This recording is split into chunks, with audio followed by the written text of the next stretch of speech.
Hello. आप सब कैसे हैं? हेलो दोस्तों। इसमें आप आज हम न्यू यूनिट जो ऐच्छिक विषय है इसको परीक्षा की दृष्टि से नहीं देखा जाता है, लेकिन फिर भी ये आपके सिलेबस में है तो आपको पढ़ना ज़रूरी है। इसीलिए आप लोग जो है इसको ज़रूर ध्यान में रखें। और एक मिनट। और उसमें आपको ये हो जाएगा आपको 5.4 जो ऐच्छिक सब्जेक्ट है और ऐच्छिक विषय है। इसमें जो है आपको देखना पड़ेगा। जो आपको इसको देखा गया है जो परीक्षा के दृष्टिकोण से ये नहीं रहता है, लेकिन फिर भी आप लोग को पढ़ लेना जरूरी है, क्योंकि आपके सिलेबस यानी कि आपके बुक में है। क्वेश्चन यहाँ से भी दे सकता है बिहार बोर्ड, लेकिन फिर भी यदि आप लोग को हो जो हम नहीं पढ़े, लेकिन पढ़ना जरूरी है, क्योंकि इसके नीचे जो है परीक्षा के दृष्टिकोण से नहीं है। ये आप लोग को जो है न लिखा हुआ रहता है, तो लेकिन पढ़ लीजिए, बेटर रहेगा। जितना आप ज्ञान को ज़्यादा अर्जित कीजिएगा उतना आपके लिए अच्छा रहेगा। देखिए, हम वीडियो को आगे बढ़ाते हैं। इस चैनल से के साथ आप लोग जुड़िए, और जो भी नए जुड़े हैं चैनल को सब्सक्राइब करें। हम वीडियो को आगे बढ़ाते हैं। इससे पहले हम जो है ना एक्सरसाइज यूनिट जो ये 5 चल रहा है, यूनिट 5 का जो भी वीडियो एक्सरसाइज था 5.1 से लेकर 5.3 तक में जितना भी चैप्टर था सबका जो है हम डिस्कशन कर चुके हैं। ये 5.4 का डिस्कशन क्वेश्चन नंबर फर्स्ट हम कर रहे हैं। देखिए, कह रहा है एपी जो है 111 121 117 113 डॉट डॉट कौन सा पद सबसे पहले ऋणात्मक होगा। यदि इस घटते हुए क्रम को आप बढ़ाते रहिएगा, यानी कि बढ़ाते जा रहे हैं, पीछे जाते जा रहे तक कौन सा पद जो है ऋणात्मक होगा, वो आपको फाइंड आउट करना है, वो आपको निकालना है, वो आपको क्या करना है, ज्ञात करना है। यहाँ देखिए, हम है संकेत में आपको दिया हुआ है जो ए एन जो है ना लेस देन जीरो होना चाहिए। क्या होना चाहिए? Less than equal to zero, यानी कि जीरो से जो है ना नीचे आना चाहिए, यानी कि माइनस में मान आएगा। तो उसमें तब जो है आपको क्या ज्ञात करना है? एन ज्ञात करना है, यानी कि एन का मान फाइंड आउट करना है। यहाँ देखिए, यहाँ लिख देंगे हम हियर ए बराबर 121, डी बराबर क्या आ जाएगा? दूसरा पद माइनस पहला पद, दूसरा पद में से पहला पद घटाते हैं तब डी निकलता है, तो ये आ जाएगा आपको 117 माइनस 121 बराबर -4 आ गया। उसके बाद देखिए, माना कि इस एपी के एनवां पद ऋणात्मक है। मान लीजिए कोई एन पद मान लीजिए क्या है, ऋणात्मक है। मान लीजिए डॉट डॉट करते चौथा पाँचवा आठवां 10वां 20वां, यानी कि एनवां पद को क्या मान लिए हम? ऋणात्मक मान लिए हैं। इसीलिए क्या हो जाएगा? A n less than equal to zero. ऋणात्मक मतलब क्या? जीरो से छोटा। ए एन यानी कि एनवां पद को मान लिए हैं हम क्या? ऋणात्मक माने हैं, तो जीरो से क्या मान होगा? ये छोटा होगा। इसीलिए a n less than equal to zero लिखे हैं। इसको समझने में थोड़ा विद्यार्थी को परेशानी होती है, जो सर ए एन लेस देन जीरो क्यों लिखे। यहाँ देखिए, समझने वाली बात है। यदि आप यहाँ समझने का प्रयास कीजिएगा तो एनवां पद को क्या माने हम? ऋणात्मक। ऋणात्मक मतलब क्या होता है? जीरो से छोटा, यानी कि जीरो से हम बैक जाएंगे, पीछे जाएंगे तब ना ऋणात्मक पद आएगा।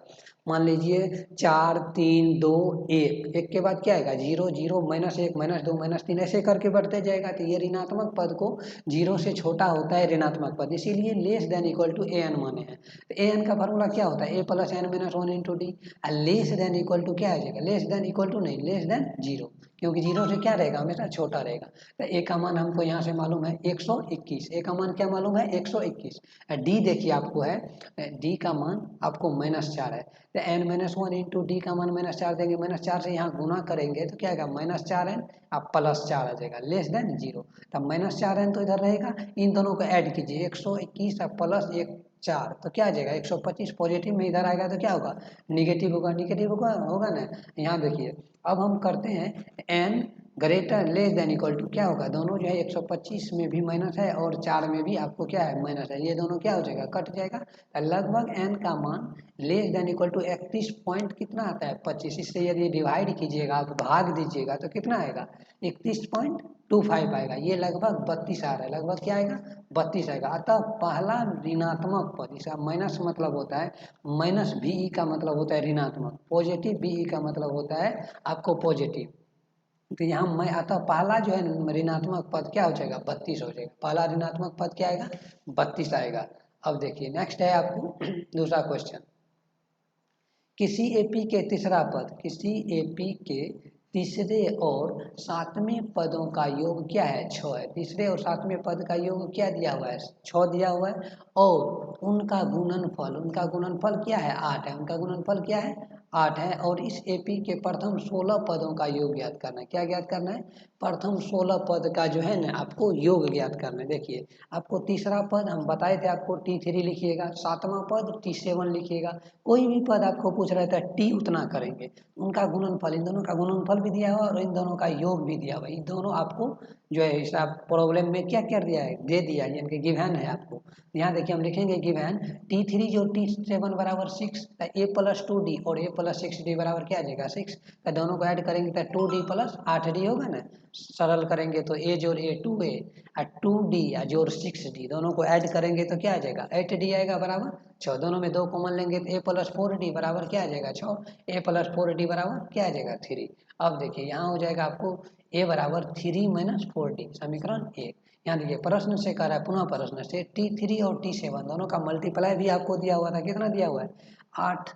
इन दोनों को मल्टीप्लाई भी करेंगे तो क्या आएगा 8 आएगा। तो यहाँ देखिए ए प्लस 2D आप गुना ए प्लस 6D बराबर क्या आ जाएगा 8। तो इन दोनों को मल्टीप्लाई करेंगे ए प्लस 2D और ए प्लस 6D बराबर जो है 8 है। इन दोनों में देखिए आप ये भी कर सकते हैं मल्टीप्लाई करते यदि इन दोनों को तो थोड़ा जो है ना कम्प्लिकेटेड हो जाता है, यानी कि जो है ना आपको थोड़ा सरल करना जो है ना कठिन हो जाता। इसीलिए इसको क्या किया गया देखिए, इसमें से हम 3 plus 3 minus 4D plus 2D इसको अलग अलग लिख दिए हैं।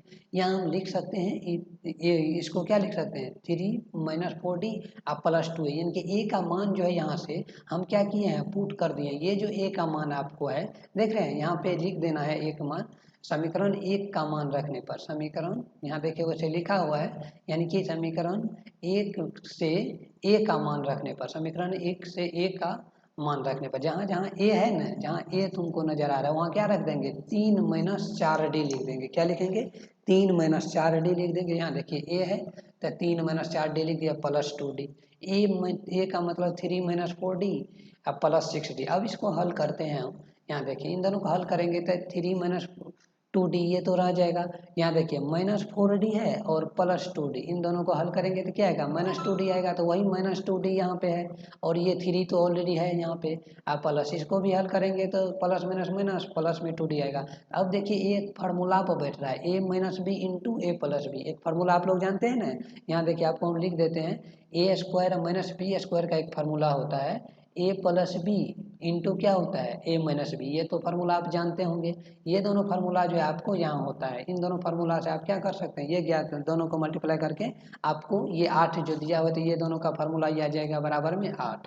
तो ए स्क्वायर माइनस बी स्क्वायर बराबर क्या आ जाएगा 8।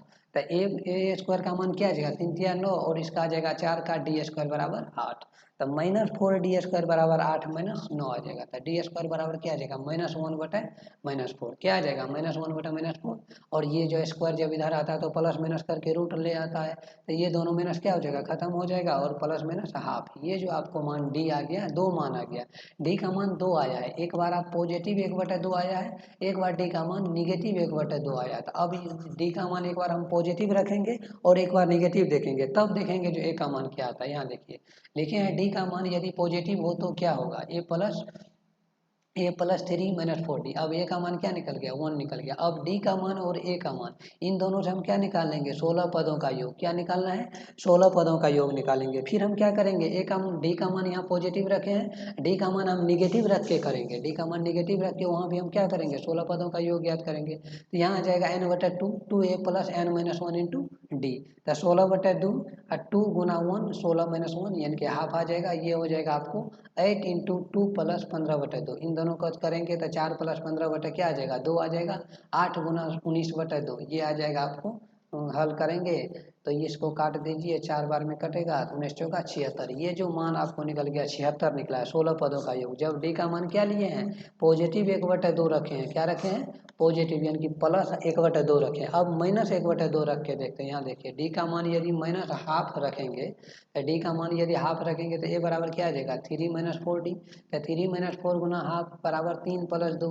इन दोनों को हल कीजिएगा तो 2 बार में कटेगा ना, तो माइनस माइनस क्या हो जाएगा प्लस। तो 3 प्लस 2 बराबर 5। तो अब हम डी का का मान 5 है और डी का मान -1/2 और ए का मान है 5। तो इन दोनों से हम 16 पदों का योग ज्ञात करेंगे। यहाँ देखिए 16 पदों का योग क्या होता है, n/2 2a + n-1 into D. तो यहाँ मान रखेंगे n का मान क्या रखा जाएगा 16 -1/2। इन दोनों को हल कीजिएगा तो ये आ जाएगा 15/2, ये आ जाएगा 5 दूना 10। तो 10 -15/2 इन दोनों को हल कीजिएगा। अब इनका घटो आ गया 8 है, गुना इन दोनों को हल करके 5/2 आएगा। 20 में से 15 जाएगा 5/2, दोनों काटिएगा 4 4 5 20, ये आ जाएगा आपको 20, यानी कि माइनस रखे हैं तो 20। अतः S16 बराबर लिखेंगे हम 76,20, यानी कि दो आंसर इसमें आएगा। एक बार आएगा माइनस वाला मान जो रखिएगा तब जो आएगा आंसर, उससे 16 पद निकालना है। और एक बार जो पॉजिटिव वाला मान से जो ए का मान आएगा उससे हम 16 पदों का योग याद करेंगे, तो हमको दो आंसर प्राप्त होगा। चलिए नेक्स्ट क्वेश्चन देखते हैं। Question number 3। क्वेश्चन नंबर 3 देखिए, आप लोगों को दिख रहा होगा। क्वेश्चन नंबर 3 देखिए, एक जो है ना आपको दिया हुआ है एक सीढ़ी के क्रमागत डंडा। ये जो आपको डंडा है 25 सेंटीमीटर का, ये जो दिया हुआ है 25 सेंटीमीटर का, ये जो सीढ़ी का जो बीच में क्या होता है 25 सेंटीमीटर का है, जो एक निश्चित दूरी क्रमागत दूरी पर जो है ना है। देखिए आकृति 5.7, ये जो आकृति दिया हुआ है किसका आकृति है, ये है आकृति नंबर 5.7। आकृति क्या है 5.7 है। इस आकृति को कह रहा है आप लोग को देखने के लिए। यहाँ देखिए डंडों की लंबाई एक समान रूप से घटती जाती है तथा सबसे निचले डंडे की लंबाई 45 सेंटीमीटर है। ये जो है धीरे धीरे धीरे धीरे क्या होती है, यानी कि ऊपर जाने पर घटते जाता है। सबसे नीचा जो हमको डंडा दिया गया है ये सीढ़ी की है, ये 45 है, इससे कम जाएगा, कमते कमते कमते यहाँ जो ये आया है ये कितना सेंटीमीटर का है 25 सेंटीमीटर का है। और टोटल लंबाई आपको दे दिया है, इन दोनों के बीच का दूरी 25 सेंटीमीटर है। टोटल लंबाई जो है 2.5 मीटर दिया हुआ है, यानी कि इसको 2.5 भी आप लिख सकते हैं या 2.1/2 भी लिख सकते हैं। ये आपको बीच टोटल दूरी दिया हुआ है 2.5 मीटर। और डंडों को बनाने की लकड़ी की कितनी लंबाई की आवश्यकता होगी, टोटल सीढ़ी बनाने के लिए कितनी जो है लकड़ी की आवश्यकता होगी वो आपको ज्ञात करना है। तो पहले हम डंडों की संख्या के लिए संकेत जो मैथ में दिया हो वो देख लीजिए। ये आपको संकेत दिया हुआ है जो 250 + 25 + 1, यानी कि जो आपको दिया हुआ है इसको जो है मीटर से आपको कितने में बनाना है, दो को क्या लिख सकते हैं 250 मीटर आप बटा क्या करेंगे 25 है। टोटल ये 1 एक और जोड़ेंगे तब ना डंडा की संख्या निकलेगा। मान लीजिए टोटल लंबाई कितना हो जाएगा 200, 2 मीटर को हम 200 लिखेंगे, 200 में लिखेंगे ना।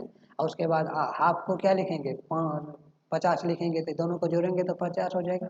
और टोटल जो है कितना है 25 सेंटीमीटर के बीच बीच की दूरी है। कितना है बीच बीच की दूरी 25 से भाग देंगे तो ये डंडों की संख्या हमको निकल जाएगा। समझ रहे बात को, ये डंडा जो हमको 1 2 3 गनेंगे कितना डंडा है वो डंडों की संख्या हमको यहाँ से निकल जाएगा। यहाँ डंडों की संख्या आप हल कीजिएगा तो क्या निकलेगा 11 निकलेगा। कितना निकलेगा 11। अब इतना हम मैथ में सवाल को समझे।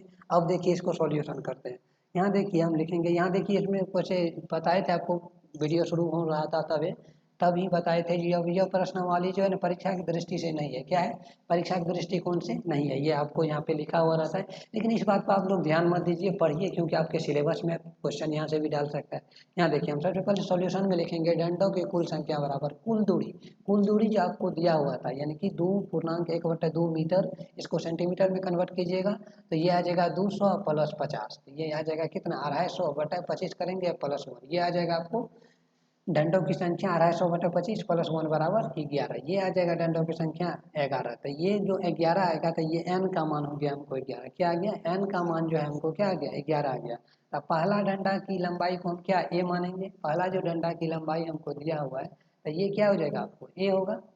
ये पहला डंडा की लंबाई क्या हो गया a हो गया। कलम का लगता है, पहला डंडा की लंबाई आ जाएगा आपको क्या, पहला डंडा की लंबाई आ जाएगा आपको 1 मिनट, ये यहाँ से पहला डंडा की लंबाई आपको आ जाएगा 45 सेंटीमीटर, जो निचला सबसे डंडा दिया हुआ था। यहाँ देखिए ये सबसे पहला वाला ये क्या हो जाएगा हमको ए हो जाएगा, पहला डंडा की लंबाई 45 सेंटीमीटर है, ये हो जाएगा। इसी तरह जो टोटल जो है हमको ये निकल जाएगा एन दिया हुआ है और टी एन भी हमको क्या दिया हुआ 25, यानी कि अंतिम डंडा की लंबाई कितना दे दिया है 25 जो अंतिम डंडा है यहाँ 45 है, ऐसे करके dot dot dot dot last वाला डंडा का लंबाई कितना दिया हुआ है 25 दिया हुआ है, और ये शुरू वाला जो है 45 था। ये हमको ए हो जाएगा, ये क्या हो जाएगा टी एन हो जाएगा, और n बराबर 11 दिया होता है। हम इससे क्या निकाल सकते हैं एस एन भी निकालेंगे और डी जो छूटा हुआ वो डी भी हम निकाल सकते हैं। यहाँ देखिए ये आ जाएगा आपको एस एन बराबर जो है फार्मूला एक आता है आपको n/2 plus 2a plus n minus one into d, ये तो फार्मूला आप लोग जानते होंगे। और इससे फार्मूला से आपको एक और फार्मूला हम निकालने के लिए बताए थे, जो यहाँ आप निकाल सकते हैं n/2 a plus A, 2a को हम क्या लिख सकते हैं a plus a plus n minus one into d लिख सकते हैं ना। तो a plus n minus one into d को क्या लिख देंगे tn, तो यहाँ हो जाएगा a प्लस tn बटा n/2 लिख सकते हैं ना। ये फार्मूला भी आप लोग को हम बताए थे। यहाँ देखिए 11/2 आ गया और a का मान 45 है और tn कितना दिया 25 है। ये आपको Sn का मान निकल जाएगा 11/2 प्लस 70 बराबर आ जाएगा 385 सेंटीमीटर। टोटल जो लकड़ी की लंबाई हमको जरूरत पड़ेगा कितना का पड़ेगा 385 सेंटीमीटर का पड़ेगा। समझ रहे बात को, यही आ गया आपका क्वेश्चन का आंसर। इसी तरह आप समझिए, यदि प्रॉब्लम हो रहा है समझने में तो जरूर कमेंट बॉक्स में हमें लिखिए। इसको फिर से हम डिफाइन करेंगे, फिर से आपको समझाने का प्रयास करेंगे। थ्योरी जो भी बताया गया है इससे पहले वो सब फार्मूला का यूज इसमें हो रहा है। यहाँ देखिए नेक्स्ट क्वेश्चन चलते हैं। क्वेश्चन नंबर आपको है चौथा। क्वेश्चन नंबर चौथा देखिए आपको कह रहा है, क्वेश्चन नंबर चौथा आपको कह रहा है जो एक पंक्ति की मकानों को क्रमागत रूप से संख्या 1 से लेकर 49 तक अंकित किया गया है। मान लीजिए एक पंक्ति में मकान बना हुआ है, मकान फर्स्ट, मकान सेकेंड, मकान थर्ड, मकान फोर्थ, ऐसे करके अंकित किया गया है। तो पहला नंबर पर 1 लिखा गया है, पहला पर क्या लिखा गया है 1। इसी तरह डॉट डॉट डॉट डॉट करते करते करते अंतिम मकान पर क्या नंबर दिया गया है 49 दिया गया है। यानी कि पहला जो मकान बना है 1 है, दूसरा मकान बना हुआ है 2 है, तीसरा मकान 3 डॉट डॉट डॉट डॉट करके लास्ट वाला मकान का नंबर कितना है 49 है, ये दिया हुआ है। कह रहा है यदि दर्शाइए कि x का एक ऐसा है, x दर्शाइए कि x एक ऐसा है जो x से अंतिम मकान से पहले के मकानों की संख्याओं का योग उसके बाद वाले मकानों की संख्या के योग के बराबर है। मान लीजिए यहाँ जो है एक x है, ये जो है मान लीजिए x है। तो देखिए ये आगे बढ़ते हुए जा रहा है, यानी कि इससे आगे जो हम लिखेंगे इधर लिखेंगे तो ये वाला मकान क्या आ जाएगा। मान लीजिए ये 3 है, इसको 2 है, ये 1 है, तो 3 में से 1 घटाए हैं तो मान लीजिए यहाँ पे x वाला मकान है। मान लीजिए यहाँ पे x वाला मकान है, इससे पिछले वाले को हम क्या लिख सकते हैं x माइनस वन लिखेंगे और इससे आगे वाले को क्या लिखेंगे x प्लस वन लिखेंगे, लिखेंगे ना। यानी कि बीच में मान लीजिए कहीं जो है ना x है, जो मान कह रहा है x एक ऐसा मान अंकित है मकान से पहले मकान, इससे पहले जितना भी मकान है उन सब का योग और इनके बाद जो मकान है उन सब का योग जो है आपस में क्या है बराबर है। मकानों की संख्याओं का योग उसके बाद वाले मकानों की संख्या के योग के बराबर है। तब कह रहा है x का मान ज्ञात कीजिए। जो आपको x का मान अंकित करते करते हुए यहाँ क्या मान लिखाएगा वो आपको ज्ञात करना है। क्वेश्चन समझ गए, समझ रहे बात को, क्योंकि आपको x फाइंड आउट करना है। यहाँ देखिए संकेत में मैथ में दिया हुआ था x माइनस वन, यानी कि यहाँ तक का जो हम योग ज्ञात करेंगे तो क्या लिखेंगे x माइनस वन लिखेंगे। यदि ये जो है हमको निकालना है टोटल निकालेंगे तो क्या निकालेंगे x, ये x वाला निकालेंगे तो x निकालेंगे। x तक का मान को योग क्या करेंगे एस x लिखेंगे, क्योंकि 5 पदों का योग ज्ञात करना रहता है तो क्या लिखते हैं S5 लिखते हैं ना, यानी कि S5 लिखते हैं। यानी कि 9 पदों का योग आपको ज्ञात करने के लिए रहता है तो क्या लिखते हैं 9 लिखते हैं। यहाँ देखिए इसी तरह हम लिखेंगे x तक को क्या लिखेंगे x लिखेंगे और s माइनस वन को x माइनस वन लिखना है। 49 तक को ज्ञात करना है तो s49 लिखेंगे। यहाँ तक आप समझ गए। अब देखिए इसको हम बनाते हैं। यहाँ देखिए मकानों की क्रमागत रूप से संख्या 1 से 49 तक अंकित किया गया। यहाँ देखिए 1 2 3 डॉट डॉट डॉट मकान 49 तक है, 1 2 3 यहाँ मान लेते हैं ये है x, क्या माने हैं ये मकान की संख्या आपको क्या माना गया x माना गया और ये 49 तक है। यहाँ देखिए आपको 1 से लेकर x माइनस वन तक पहले निकालते हैं। 1 से लेकर x माइनस वन तक जो निकालेंगे तो इसमें a बराबर क्या आ जाएगा a बराबर 1 आएगा और d बराबर भी क्या आ जाएगा 1 आएगा। या tn बराबर डायरेक्ट यदि हम फार्मूला लगाएंगे a और d वाला यदि नहीं लगाते हैं डायरेक्ट एस एन बराबर जो फार्मूला होता है n/2 a plus t n, ये फार्मूला लगा देंगे क्योंकि टी एन क्या होता है अंतिम पद होता है, अंतिम पद इसमें दिया हुआ है। तो ये फार्मूला लगाएंगे n/2 a plus t n, a का मान 1 है, x का मान यानी कि टी एन का मान क्या है x माइनस वन, क्योंकि यहाँ तक का योग ज्ञात करना है। जहाँ तक को आपको योग ज्ञात करना है वो लास्ट पद क्या होता है टी एन होता है। तो ये यहाँ तक हम पहले योग ज्ञात कर लेते हैं। यहाँ देखिए आ जाएगा x माइनस वन आ जाएगा ना। यहाँ देखिए हम निकाले, इसको हल करेंगे तो ये पॉजिटिव में है ये नेगेटिव में है, कट जाएगा ये बचेगा x। इन दोनों को मल्टीप्लाई करेंगे तो ये x into x minus one बटे टू ये लिखेंगे, लिख सकते हैं क्योंकि दोनों में गुना कर दिए हैं, बटे में 2 है तो 2 लिख दिए। एस एक्स माइनस वन का मान हमको क्या निकल गया है एस, यानी कि x into x minus one by two. यहाँ देखिए हम निकालेंगे s49 माइनस एस एक्स, यदि 49 टोटल में से हम देखिए दूरी हम निकाल रहे हैं ये x वाले का निकाल रहे हैं। यहाँ तक का योग हमको ज्ञात करने के लिए क्या करना पड़ेगा, ये टोटल का योग यहाँ से लेकर यहाँ तक का योग ज्ञात करेंगे s49, उसमें से हम क्या करेंगे यहाँ तक का योग यदि हम घटा देते हैं तो ये बचा हुआ योग निकल जाएगा ना, क्योंकि यहाँ तक का योग हम ज्ञात कर लिए अब यहाँ तक का योग, यहाँ से लेकर यहाँ तक का योग ज्ञात करेंगे, तब ना दोनों को हम क्या करेंगे, बराबर करेंगे। तो सबसे पहले हम यहाँ तक निकाल लिए, एक तो फाइंड आउट हमको हो गया, यहाँ लिखा हुआ है। यहाँ देखिए नेक्स्ट यदि हम करेंगे तो ये जो आपको दिया हुआ है पूरा, हम 1 से लेकर 49 तक का योग ज्ञात करके हम क्या करेंगे, यहाँ x तक का योग हम घटा देंगे तो ये बस निकल जाएगा। हमको समझ रहे बात को, क्योंकि टोटल दूरी यदि आपको दिया हुआ है तो यहाँ तक का यदि आपको मालूम है तो टोटल में से यहाँ तक आप घटा दीजिएगा तो ये निकल जाएगा ना। वही काम यहाँ किए, यहाँ देखो 49 तक का योग निकाल के उसमें से x तक का योग को क्या करेंगे, हम फाइंड आउट कर लेंगे। x तक के योग को, रुक जाइए और आप x तक के योग को हम क्या करेंगे, यहाँ हम x तक के योग को निकाल लेंगे। थोड़ा ये काम करना बंद कर, x तक के योग को हम क्या कर लेंगे, फाइंड आउट कर लेंगे। यहाँ देखिए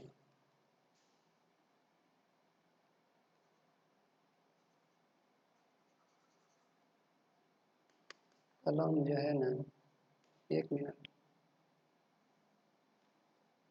यहाँ देखिए यहाँ तक x तक के फाइंड मान को क्या करेंगे, हम घटा देंगे, इरेज कर लेते हैं लोग सिस्टम।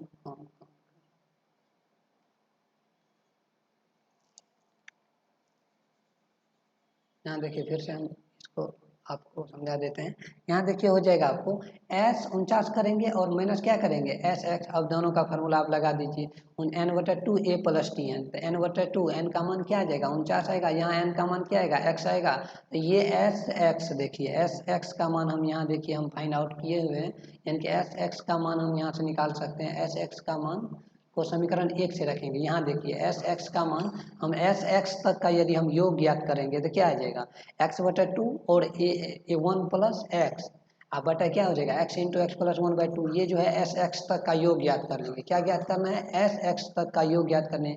एस एक्स तक का योग क्या हो जाएगा x/2 यानी कि n/2, a का मान 1 और tn का मान क्या है x है, तो इसको लिख सकते हैं x × x + 1/2। इन दोनों को हल कीजिएगा तो इन दोनों का मान जो है 49/2, इसको हल कीजिएगा, a का मान इसमें क्या आएगा 1 से लेकर 49 तक में 1, a का मान जो है क्या आ जाएगा 1 आएगा, और डी का लास्ट पर tn क्या आएगा 49 आएगा। इन दोनों को हल कीजिएगा तो 50, इन दोनों को काटिएगा तो 25, 25 × 49 कीजिएगा तो क्या आएगा 1225। इसको हल करते हुए आइएगा, ये मान निकल के आ जाएगा आपको हल करने के बाद 1225 और माइनस x × x + 1/2, ये क्या आ जाएगा x × x + 1/2। अब देखिए इन दोनों का जो योग और इन दोनों में जो योग निकाले हैं, दोनों योग क्या है आपस में बराबर है। प्रश्न में बोल दिया है आपको उन दोनों का जो योग है x से पहले और x के बाद, इन दोनों का योग जो आपस में क्या है बराबर है। x से पहले का योग ये हो गया और x के बाद का योग क्या हो गया ये हो गया। अब क्या करेंगे, हम इन दोनों को बराबर करके इसको हल कर लेते हैं। यहाँ देखिए आपको आ जाएगा x × x - 1/2 और यहाँ आ जाएगा 1225 माइनस x × x + 1/2। इनको ये क्या है पॉजिटिव में है, इधर आएगा तो क्या हो जाएगा, ये निगेटिव है, सॉरी ये क्या है निगेटिव में दिया हुआ है, ये निगेटिव में दिया हुआ है, इधर आएगा तो क्या हो जाएगा पॉजिटिव हो जाएगा। इन दोनों को पॉजिटिव को इधर ले आए हैं तो ये हो जाएगा x × x + 1/2 plus x × x + 1/2। ये भी इनका जोड़ किए हुए एकदम सिंपल, 2 हर में देखिए 2 है और 2 है, कुछ नहीं, आसानी से आप एलसीएम लीजिएगा 2 आएगा और इससे इसमें भाग दीजिएगा 1 और 1 से गुना कीजिएगा यही आ जाएगा, प्लस फिर इससे इसमें भाग दीजिएगा 1 गुना इतना कीजिएगा तो यही आ जाएगा।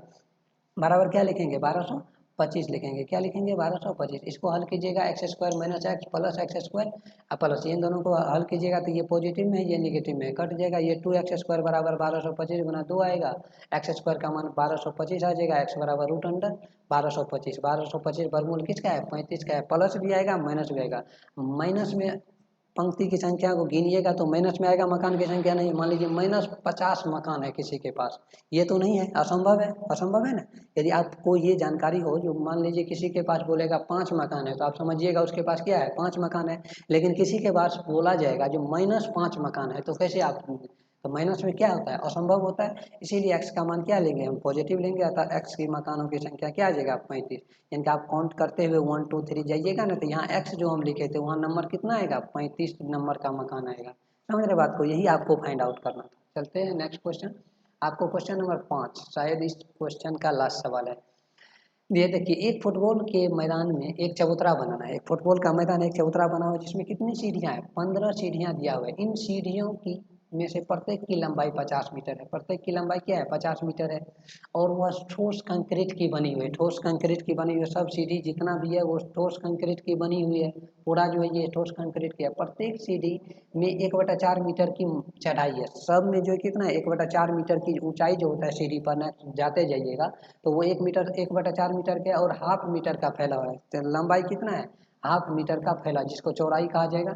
देखिए आकृति 5.8, ये जो आकृति आप लोग को दिख रहा होगा, यहाँ जो है आपको आकृति दिख रहा होगा, इसको आसानी से देखिए और समझने का प्रयास कीजिए, क्वेश्चन में भी है, आपको बुक में भी मिल जाएगा। इस चबूतरे में बनाने में लगा कंक्रीट की कुल आयतन ज्ञात करना है, क्या ज्ञात करना है, कुल आयतन आपको ज्ञात करना है।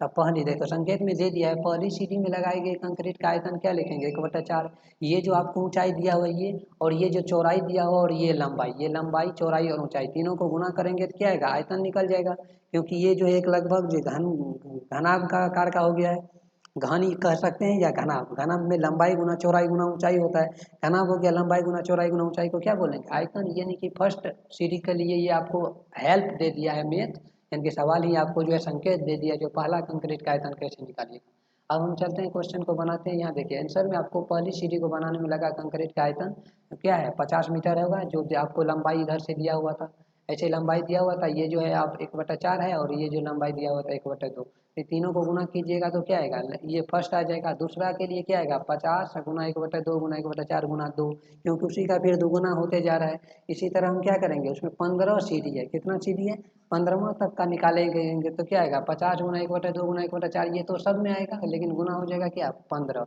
अब यह क्या हो जाएगा, यह एपी में है, देखिए एक क्रम है, यानी कि 1 है 2 है 3 है 4 है, यानी कि कुछ निश्चित क्रम बढ़ रहा है, निश्चित क्रम बढ़ रहा है मतलब क्या हो जाएगा निश्चित डिफरेंस आएगा, निश्चित डिफरेंस आ रहा है, इसका मतलब क्या होगा वो एपी में है, समझ रहे बात को।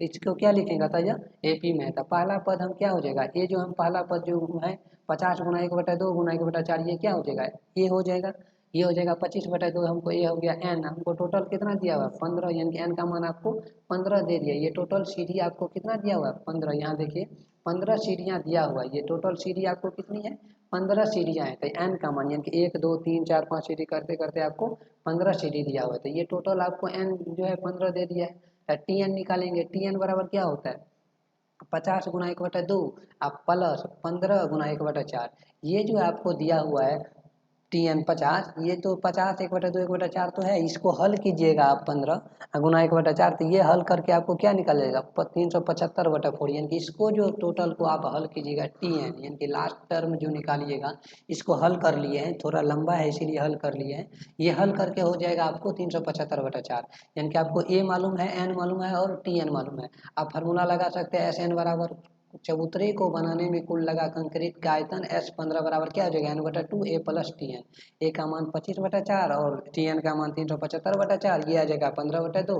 अब इसको हल कीजिएगा तो 15/2 इंटू 400/4, ये आ जाएगा 15/2 गुना 100, इसको काटिएगा 50, 15 गुना 50 750 मीटर क्यूब जो है कंक्रीट का आवश्यकता पड़ सकती है। इसको समझ रहे बात को, इतना जो है आवश्यकता मीटर क्यूब आयतन कंक्रीट का आवश्यकता पड़ेगी इस चबूतरे को बनाने में।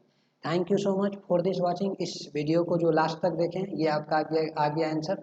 इसी तरह आप लोग इस चैनल से जुड़े रहिए और आपको मैथ का सॉल्यूशन यहाँ मिलेगा, थ्योरी प्रॉब्लम और क्वेश्चन जो भी